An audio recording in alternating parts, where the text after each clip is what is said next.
weapon attacks and unarmed strikes made by player characters that score natural 20s can double their damage. Spellcasters? Nah, not here. Dungeon Masters?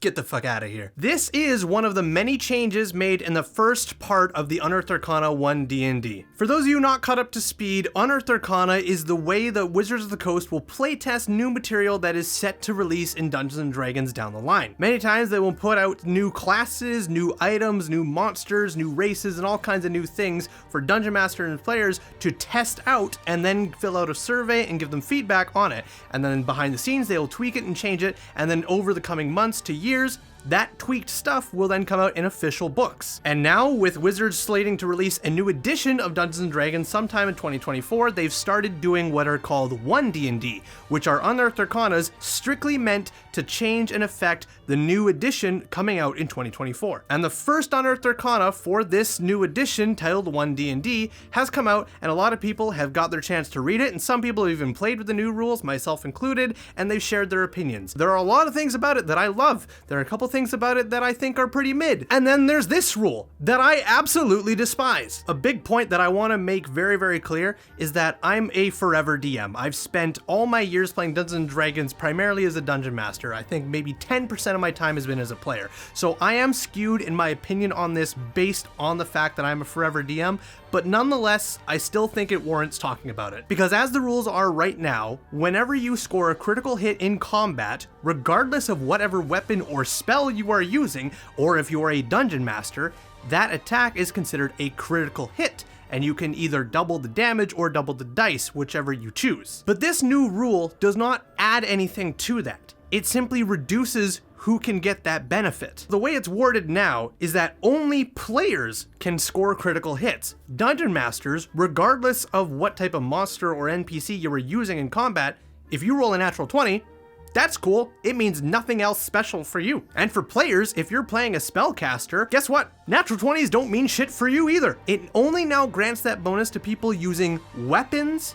or monks using unarmed strikes. And that's it. And there are a multitude of problems that I have with this rule, so let's go through them one by one. The first one is that this doesn't add anything to the game. It only takes things away, and especially takes things away from the people who kind of need it the most. If you're playing a fighter or any kind of class primarily meant to make weapon attacks, you already have all kinds of advantages that classes like sorcerers or wizards just don't get. If you're in combat as a fighter, you possibly have the chance to make a weapon attack, hit that, roll your damage plus your strength or dex modifier, and then if you roll the critical success on it, you can double that damage that you rolled. And then if you're a fighter, you can also just for free use action surge and do that all over again, giving you more chance to then critically hit again, rolling more damage plus your strength or dex modifier. Whereas spellcasters like sorcerers or wizards don't get any of that fun stuff. Yes, they have access to spells, but already spell damage does not have any modifiers to it. You only get the result of the dice roll and nothing extra. And spellcasters also cannot just action surge and do that again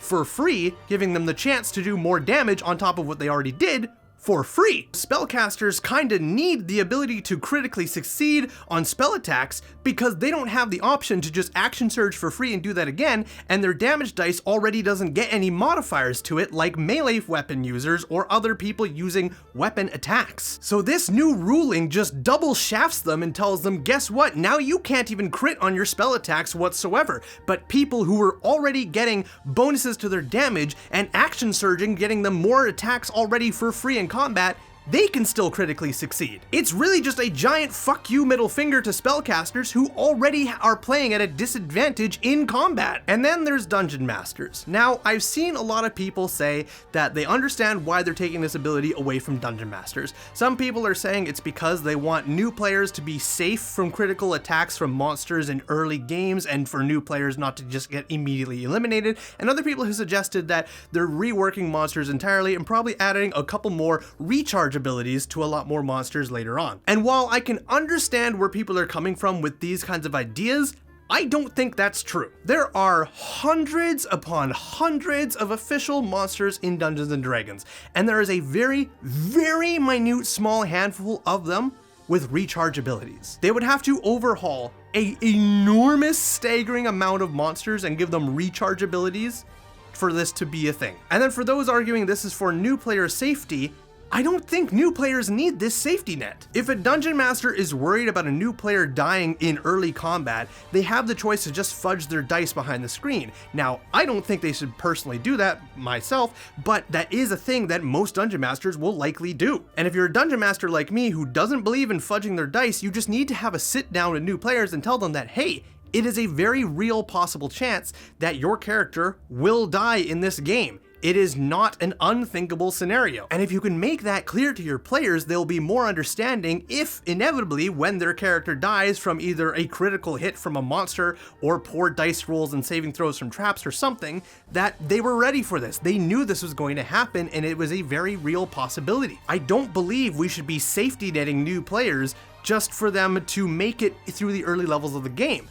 I don't think that's right. I think it is far better to just have a sit down and tell them the real possibilities of failing in Dungeons & Dragons and having your character die. There's a real good video by XP to level 3 who talks about Taliesin Jaffe's approach to building characters, and the most important part of that video that I think is overlooked a lot is the fact that Taliesin Jaffe always approaches his characters with the fact that they may die, and he's okay with that. And there is a lot of players who really don't think that's a possibility. And I think that is inherently a problem. And with this new rule in the Unearthed Arcana, I think we are just promoting that problem more. Death in Dungeons & Dragons is very, very real and very, very possible. And there are ways to avoid it. There are a lot of ways to overcome it and simply come back from it as well. Now, early game, there may not be, but that just makes it that much more realistic and that much more gritty and overall better in my opinion. I know my opinion is going to differ from most because of my long time being a dungeon master and my very, very small amount of time as a player. But I think everyone at the table should be able to enjoy the fact that they rolled a natural 20. Players and dungeon masters alike. I do not run my games with a player versus dungeon master mentality. I am not against my players, nor should they be against me. I am simply a storyteller telling a story alongside them. I want to celebrate with them, I want to appreciate their overcoming of achievements, and I want to awesomely cheer with them while they roll a natural 20 against my monsters. But I also want them to be scared and worried when one of my monsters rolls a natural 20. By taking away the ability for a dungeon master to critically succeed on a natural 20, it makes my dice rolling feel less impactful when I get to roll a natural 20. And already as is, when I roll a natural 20, I'm really only cheering with myself. My players don't like that I rolled a natural 20, but I should be able to have a little bit of that spark for myself when I get to see that I got that 5% chance. And taking that away from me doesn't make me feel that great. I love celebrating with my players when they roll natural 20s, and sometimes my players will celebrate with me when I roll a natural 20. Even though it's against them, it's still a 5% chance that it happened, and it's still something that I get to be excited about for my things. It is already incredibly lonely being a dungeon master for everybody else all the time. Let me have my little enjoyments. Let me have my natural 20s. Now, even if this rule does go through and it does make it in the books coming in 2024, it is very easy to homebrew this rule to back to the old ways, where just anytime you roll a natural 20 in combat, regardless if it's a spell, a melee weapon, or the dungeon master, it counts as a critical hit. It is very easy to homebrew that, and I know that, but I'd rather not have to homebrew that. However, if homebrewing is something that you as a dungeon master or even as a player really enjoy and you like seeing crossovers between different IPs with homebrew items, why don't you check out this video here where I talk about 3 Warhammer 40k items that I've homebrewed into magic items for a previous campaign that I ran. Thank you very much for watching, and thank you, my lovely patrons, for helping me make these videos consistently and supporting me along this journey. I appreciate you very much. Until then, if you enjoyed this video, tell your friends. If you didn't, you tell me, and I'll see you all in the next video. Skål!